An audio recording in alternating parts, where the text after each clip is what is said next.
জয় শ্রীকৃষ্ণ, রাধে রাধে। আশা করব ভক্তরা মাতাজিরা আপনারা সবাই ভগবান শ্রীকৃষ্ণ এবং শ্রীমতী রাধারানীর কৃপায় সবাই ভালো আছেন। আজ সনাতন ধর্মের প্রচারক কৃষ্ণের দাস সুজিত নাহা আপনাদের সামনে উপস্থিত হয়েছি। যে ভক্তরা মাতাজিরা দেশ বিদেশ থেকে আপনারা অনেকেই আমাকে প্রশ্ন করেছেন, তাই আজকে সবার প্রশ্নগুলো একসাথে করে আমি আজ আপনাদের সামনে উপস্থিত হয়েছি।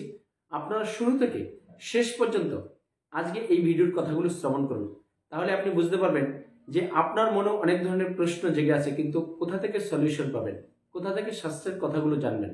আজকে আপনি নিষ্ঠার সহিত শ্রবণ করুন, তাহলেই জানতে পারবেন। তাই ভক্তরা মাতাজিরা ইতিমধ্যেই যারা আমাদের কৃষ্ণকথা সুজিত নাথ চ্যানেলটা সাবস্ক্রাইব করেছেন তারা অবশ্যই ভগবান শ্রীকৃষ্ণ এবং শ্রীমতী রাধারানীর কৃপা সঞ্চয় করবেন। আর যারা নতুন ভক্ত ভিউয়ার্স মাতাজি আছেন সবার চরণে প্রণতি নিবেদন, আপনারা আমার এই চ্যানেলটা সাবস্ক্রাইব করে বেল আইকন অন করে অল করে রাখুন।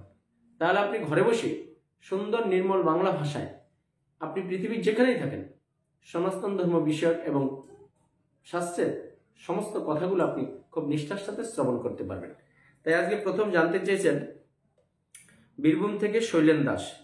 প্রভু দণ্ডবত প্রণাম। আমার প্রশ্ন হলো, আমরা যে একাদশী করি এটা কি কলিযুগে শুরু হয়েছে না আগের যুগেই সেটা ছিল? খুব সুন্দর প্রশ্ন করেছেন শৈলেন প্রভু। দেখেন, আপনি যদি একাদশী করে থাকেন তো দেখবেন একটা বিজয়া একাদশী আছে, যেটা ত্রেতা যুগে আমাদের পুরুষোত্তম রামচন্দ্র করেছিল। তাহলে এবার আপনি বুঝে নিন যে আপনি যেহেতু কখন একাদশী করছেন, যে ত্রেতা যুগে আমাদের পুরুষোত্তম ভগবান রামচন্দ্র বিজয়া একাদশী করেছে। এবং এই যে শততিলা একাদশী আসছে, স্বর্গের দেবতারও এই মাহাত্ম্য আছে একাদশী করতেন। তাহলে স্বর্গটা বা ত্রেতাযুক্ত কলিযুগে নয় ভক্তরা মাতাজিরা। এই একাদশীগুলো কলিযুগের নয়, এগুলো সত্য ত্রেতা দাপর কলি প্রত্যেকটা যুগেই ছিল। পৃথিবী সৃষ্টি যখন হয়েছে একাদশী ছিল, কারণ পৃথিবীতে যখন পাপ শুরু হলো, পৃথিবীতে যখন সৃষ্টি করলো তখন ভগবান বিষ্ণু পাপ পুরুষও সৃষ্টি করে দিয়েছেন। কারণ পাপ পুরুষ কি হলো যে তার বিভিন্ন অঙ্গ প্রত্যঙ্গ বিভিন্ন পাপে বর্জিত ছিল। তাই বিষ্ণু আবার এই একাদশীর প্রভাবে সে পাপ পুরুষকে আস্তে আস্তে নিস্তেজ হয়ে যাচ্ছিল, তখন কেউ আর পাপ করছিল না, যার কারণে একাদশীর সৃষ্টি হয়েছে ভক্তরা মাতাজিরা। তাই আমরা জেনে শুনে কেন একাদশী মিস করবো? একাদশী আমাদের এই কলিযুগের নয়, একাদশী আমাদের সত্য ত্রেতা দাপর কলিযুগের। প্রত্যেকটা যুগে একাদশী ছিল। আপনি একাদশী করুন, তাহলে আপনি সংসার জীবনে ভালো থাকবেন। হরে কৃষ্ণ। দ্বিতীয় প্রশ্ন হলো, মালদা থেকে সুরভি ঘোষ। মহারাজ প্রণাম নেবেন। আমি জানতে চাই শ্রীকৃষ্ণকে কিভাবে আমি প্রদীপ বা ধূপকাঠি দেখাবো? এটা খুব সুন্দর প্রশ্ন। আজকে দেখেন, আমরা হিন্দুরা কি ভগবানকে পূজা করি বা দেবদেবীকে পূজা করি? ওং নমো নমো নমো নমো নমো নমো নমো নমো, হিন্দুদের পূজা শেষ। যার কারণে আমরা দেখেন একাদশী করছি, শ্রীমদ্ভগবদ গীতা পড়ছি, মন্দিরে যাচ্ছি, সাধুসঙ্গ করছি, ভগবান শ্রীকৃষ্ণকে সেবা করছি, তারপরেও সংসার জীবনে ভালো নেই। কেন ভালো নেই? আমরা হয়তো ভগবান শ্রীকৃষ্ণকে কিভাবে প্রকৃতপক্ষে আসল নিয়মে পূজা করতে হবে সেটাই জানি না। তাই আপনি মাতাজি জানতে চেয়েছেন কিভাবে প্রদীপ এবং ধূপকাঠি দেখাবেন। আমরা শাস্ত্রে পেয়েছি, যেটা আমরা আপনার নিয়ম মাস কার্তিক মাস দামোদর মাসে যে প্রদীপ দেখাই, সেই যে প্রদীপ দেখানোর সময় আমরা সবাইকে নিয়মটা বলে দিয়েছি। আপনি যখন ঘরে মন্দিরে যেখানেই ভগবান শ্রীকৃষ্ণের উদ্দেশ্যে দীপ দেখাবেন বা ধূপকাঠি দেখাবেন, তখন কিভাবে দেখাবেন?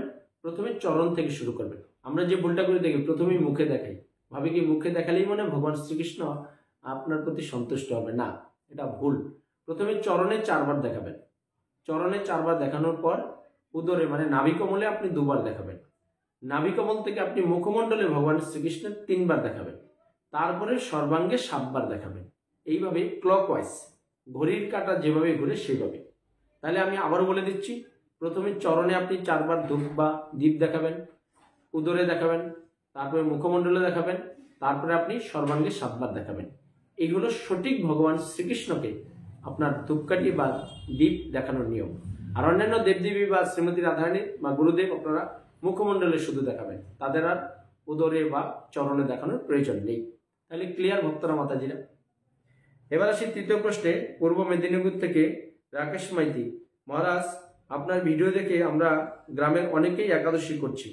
তা আমার প্রশ্ন হলো, আমরা জমিতে চাষবাস করি, একাদশীর দিন চিরা বা খই ভগবানকে নিবেদন করে খেতে পারি? দেখুন, আমি খুব খুশি হয়েছি, প্রশ্নটার জন্য নয়, আমি খুশি হয়েছি যে আপনারা আমার ভিডিও দেখে গ্রামের সবাই অনেকেই একাদশী করছেন, এই জন্য খুশি হয়েছি। কিন্তু আপনি যে প্রশ্ন করেছেন তার জন্য আমি খুশি হতে পারছি না প্রভু। আপনি বলছেন, কারণ আপনি তো জানেন যে চিরা বা খই হলো আপনার পঞ্চশস্য। তাহলে আপনি কি হয়েছে, চিরা বা খই দিয়ে একাদশীর দিন আপনি ভগবানকে ভোগ নিবেদন করতে পারবেন, কিন্তু আপনি সেটা প্রসাদ গ্রহণ করতে পারবেন না। কারণ শাস্ত্রে আছে একাদশী দিন পঞ্চশস্য আহার নিষেধ। এই চিড়ে বা খই এটা কিন্তু আপনার কিসের থেকে তৈরি হচ্ছে? চাল থেকে, ধান থেকে তৈরি হচ্ছে। তাহলে চাল জাতীয় যত উপাদান আছে সবকিছু কি এগুলা পঞ্চশস্যের মধ্যে পড়ে। তাই প্রভু, আপনারা যদি একাদশী করছেন খুব ভালো, কিন্তু একাদশীর দিন যদি আপনি চিরা বা খই আপনি আহার গ্রহণ করেন ভগবানকে দেওয়ার পরও, তাহলে কি হবে? আপনার একাদশী আপনার ভঙ্গ হয়ে যাবে, আপনি পাপ হবে আপনার। কারণ শাস্ত্রে আছে এই পঞ্চশস্য উপাদানের মধ্যে পাপ পুরুষ বিরাজ করে একাদশীর দিন। তাহলে কি হবে? একাদশীর দিন যদি কেউ এইসব পঞ্চশস্য আহার গ্রহণ করে, তাহলে সে ভাতৃহত্যা, পিতৃহত্যা, মাতৃহত্যা, গুরুদেব হত্যা, ভ্রূণ হত্যা, গো হত্যা, এইসব মহা পাপে তাকে জর্জরিত করে, যার কারণে মৃত্যুর পর সে লক্ষ লক্ষ বছর নরকে বসবাস করতে হয় ভক্তরা মাতাজিরা।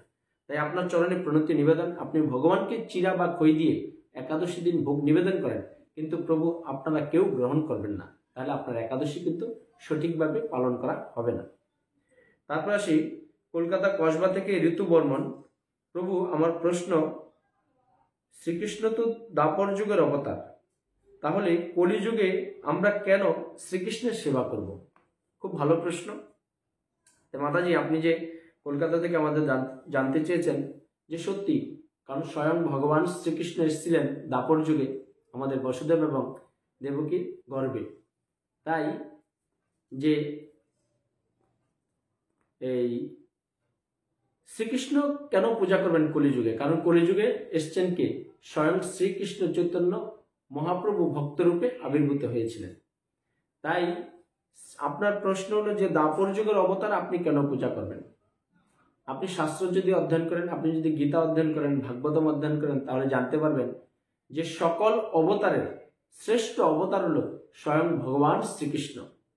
শ্রীকৃষ্ণের থেকেই বিষ্ণুর উৎপত্তি, আমাদের এই পুরুষোত্তম রামের উৎপত্তি এবং এই শ্রী চৈতন্য মহাপ্রভুর উৎপত্তি। তাই আমরা শাস্ত্রে যখন জানলাম যে ভগবান একজন, ভগবান, ভগ শব্দের অর্থ ঐশ্বর্য আর বান শব্দের অর্থ অধিকারী, স্বর ঐশ্বর্যের অধিকারী হলো একমাত্র শ্রীকৃষ্ণ। তাই আমরা যে যুগেই বসবাস করি না কেন, দেখেন মহাপ্রভু যে এসেছিলেন শ্রীকৃষ্ণ চৈতন্য স্বয়ং, কিন্তু তিনি ভক্তরূপে এসে কি করে গেলেন? তিনি কি তার কথা প্রচার করলেন? তার কথা প্রচার করলেন না। তিনি আমাদের কলিযুগের যুগধর্ম দিয়ে গেলেন। কি করলেন? যে তোমরা শুধু কৃষ্ণকে স্মরণ করো। কিভাবে? সেবার মাধ্যমে এবং নামের মাধ্যমে। কি বলে গেছেন? যে হরে কৃষ্ণ কৃষ্ণ কৃষ্ণ হরে হরে, হরে রাম রাম রাম হরে হরে। তিনি কৃষ্ণ আর রামকে স্মরণ করার জন্য বলেছেন। একবারও কিন্তু মহাপ্রভুকে বলেননি যে আমাকে স্মরণ করুন। আজ কিন্তু জাগতিকভাবে দেখবেন কারো একটু প্রতিপত্তি হলে নিজেই সমাজে অনেক কিছু বিস্তার করতে চায় এবং সবাই যাতে তাকে স্মরণ করে মনে রাখে তার জন্য কিছু করতে চায়। কি এগুলো কি? এগুলো ভ্রান্ত ধারণা, ভুল পথে পরিচালিত হওয়া। কিন্তু স্বয়ং ভগবান হলো শ্রীকৃষ্ণ। আপনি গীতা পড়ুন, ভাগবতম পড়ুন, তাহলে জানতে পারবেন যে কলিযুগে হয়েও দ্বাপর যুগের ভগবান শ্রীকৃষ্ণকে আপনি কেন সেবা করবেন মাতাজি। তাহলে আপনার ভুলটা কেটে যাবে। কারণ আমাদের ভগবান স্বয়ং শ্রীকৃষ্ণ। আমরা যে গীতা পড়ি এটা ভগবান শ্রীকৃষ্ণের মুখনিসৃত বাণী। তিনি আজ থেকে 5,500 বছর পূর্বে কলিযুগে কুরুক্ষেত্রে তার রণাঙ্গনে ক্রিয়শক অর্জুনের মাধ্যমে গীতার জ্ঞান দিয়ে গেছেন আমাদেরকে। ক্লিয়ার ভক্তরা মাতাজিরা? তারপর আসি বিষ্ণুপুর বাঁকুড়া থেকে জানতে চেয়েছেন, মহারাজ আমার প্রশ্ন হলো, শ্রীকৃষ্ণের চরণে তুলসীপত্র দেওয়া যাবে, কিন্তু পাশে তো রাধারানী থাকে, তার চরণে তুলসী দেওয়া যায় না কেন? অতি উত্তম প্রশ্ন আজকে বিষ্ণুপুরের বাঁকুড়া থেকে প্রশ্ন করেছেন। যে আমরাও বলি যে ভগবান শ্রীকৃষ্ণকে একা আপনারা সেবা দেবেন না, অবশ্যই শ্রীমতী রাধারানীকে সেবা দেবেন। তাহলে প্রশ্ন আসতেই পারে, আমরা বলি যে ভগবান শ্রীকৃষ্ণের চরণে কমপক্ষে 3টে তুলসীপত্র দেবেন, বেশি দিতে পারলে আরো ভালো, বিল্লপত্র দেবেন, কিন্তু রাধারানীর চরণে তুলসীপত্র দেওয়া যায় না কেন? শাস্ত্রে আমরা কি পেয়েছি, যে যারা বিষ্ণুর লোক, যারা শ্রীকৃষ্ণের লোক, হ্যাঁ, বিষ্ণুর তত্ত্ব, তাদের চরণে কিন্তু একমাত্র তুলসী পত্র পেতে পারে। তাই শ্রীমতী রাধারানী কিন্তু বিষ্ণু তত্ত্বের লোক নয়। শ্রীমতী রাধারানী হলেন ভগবান শ্রীকৃষ্ণের এই বাহু থেকে সৃষ্টি হয়েছে। হ্যাঁ, তাই তার চরণে তুলসী পত্র দেওয়া যাবে না ভক্তরা মাতাজিরা। আপনার আমাদের মহাপ্রভু, নিত্যানন্দ প্রভু, অদ্বৈত, হ্যাঁ, পুরুষোত্তম রাম, তারপরে আপনার বিষ্ণু, এদের চরণে যারা বিষ্ণুর লোক আছে, বিষ্ণু তত্ত্ব মানে ভগবানের অবতার যারা আছেন, তাদের চরণে আপনারা তুলসী পত্র দিতে পারবেন। এছাড়া কাউকে আপনারা তুলসী পত্র দিতে পারবেন না। কারণটা কি, যে ভগবান শ্রীকৃষ্ণের চরণে তুলসী পত্র বিদ্যমান থাকে এই জন্য যে এই তুলসী পত্র পেলে যার হাতে ভগবান শ্রীকৃষ্ণের চরণে তুলসী পত্র দেবেন, ভগবান তাকে কৃষ্ণ ভক্তি প্রদান করেন। হরি বল। তাই তুলসী পত্র আপনি যদি রাধারানীকে দিতে চান, আপনি হাতে দিতে পারেন, বড়জোর না দেওয়া ভালো, তাও হাতে দিতে পারেন, কিন্তু কখনো ভুল করে রাধারানীর চরণে দেবেন না, তাহলে কিন্তু আপনার কৃষ্ণ ভক্তি নষ্ট হয়ে যাবে। দেখেন, ভগবান শ্রীকৃষ্ণের চরণে আপনি তুলসী পত্র দেবেন তো কৃষ্ণ ভক্তি অর্জন করবেন, আর রাধারানীর চরণে যদি আপনি তুলসী পত্র দেন, আপনার কৃষ্ণ ভক্তি নষ্ট হয়ে যাবে।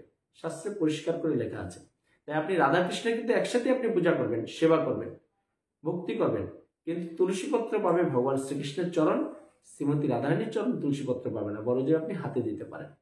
তাই সবাই ভালো থাকবেন, সুস্থ থাকবেন। এই ছিল আজ সনাতন ধর্মের প্রচারক কৃষ্ণের দাস সুজিত নাথ, যে দেশ বিদেশ থেকে সবাই প্রশ্ন করেছেন, প্রশ্ন উত্তর। আপনাদের যদি কিছু জানার থাকে, আমার কমেন্ট বক্সে বা আমার স্ক্রিনে ফোন নাম্বার থাকে, হোয়াটসঅ্যাপ, সেখানে আপনার নাম ঠিকানা সুন্দর করে লিখে আপনার যে প্রশ্ন থাকবে সেটা লিখুন। নেক্সট একটা এপিসোডে আপনাদের প্রশ্নগুলো নিয়ে আমি হাজির হব কৃষ্ণ কথা সুজিত নাথ চ্যানেলে। সবাই ভালো থাকুন, সুস্থ থাকুন, আর পরিশেষে আমার সাথে বলুন জয় শ্রীকৃষ্ণ, রাধে রাধে। জয় শ্রীকৃষ্ণ, রাধে রাধে। জয় শ্রীকৃষ্ণ, রাধে রাধে। KBCS কৃষ্ণ ভাবনা কৃষ্ণ সংস্থার পক্ষ থেকে আমি সনাতন ধর্মের প্রচারক কৃষ্ণের দাস সুজিত নাহা সবাইকে জানাচ্ছি ভগবান শ্রীকৃষ্ণ এবং শ্রীমতী রাধারানীর আপনাদের আশীর্বাদ গ্রহণ করুন। সর্বদা হরে কৃষ্ণ মহামন্ত্র জপ করুন, সংসার জীবনে সুখে থাকুন। এই কষ্টসাধ্য মানব জীবনের একমাত্র সুখের রাস্তা হচ্ছে কৃষ্ণ চেতনা, কৃষ্ণ ভাবনা আপনারা সংযুক্ত করে আমাদের চ্যানেলটা অবশ্যই আপনারা সাবস্ক্রাইব করবেন, ঘরে বসেই সব কিছু জানতে পারবেন ভক্তরা মাতাজিরা। তাই কৃষ্ণ ভাবনা কৃষ্ণ চেতনা সংস্থার পক্ষ থেকে আমি আপনাদেরকে আরও জানাচ্ছি, মালার মাধ্যমে জপ করুন, দেহ মন সব শুদ্ধ হয়ে যাবে ভক্তরা মাতাজিরা। এবং আপনি যাতে এই জগতে ভগবান শ্রীকৃষ্ণের সেবা করে, যাতে মৃত্যুর পরে ভগবান শ্রীকৃষ্ণের অপাকৃত লীলায় অংশগ্রহণ করে আরও অপাকৃত সেবা আস্বাদন করবেন। তাই কৃষ্ণ ভাবনা কৃষ্ণ চেতনা সবসময় আপনার হৃদয় জাগ্রত রেখে, এই যে কষ্টসাধ্য মানব জীবন আমরা পেয়েছি, এই জীবনকে যদি আমরা সার্থক করতে চাই, তো অবশ্যই ভগবান শ্রীকৃষ্ণ এবং শ্রীমতী রাধারানীর সেবায় ব্রত হয়ে আপনি পৃথিবীর যেখানেই থাকুন আমাদের এই চ্যানেলটা সাবস্ক্রাইব করে রাখুন। আপনি সবসময় এই কৃষ্ণকথা সুজিত নাথ চ্যানেল থেকে আপনি সবসময় অপাকৃত ভগবান শ্রীকৃষ্ণের বিভিন্ন মাহাত্ম্য লীলা এবং যখন যেটা আমাদের সনাতন ধর্মের শাস্ত্রীয় মতো হচ্ছে সেগুলো সব শ্রবণ করতে পারবেন। হরে কৃষ্ণ।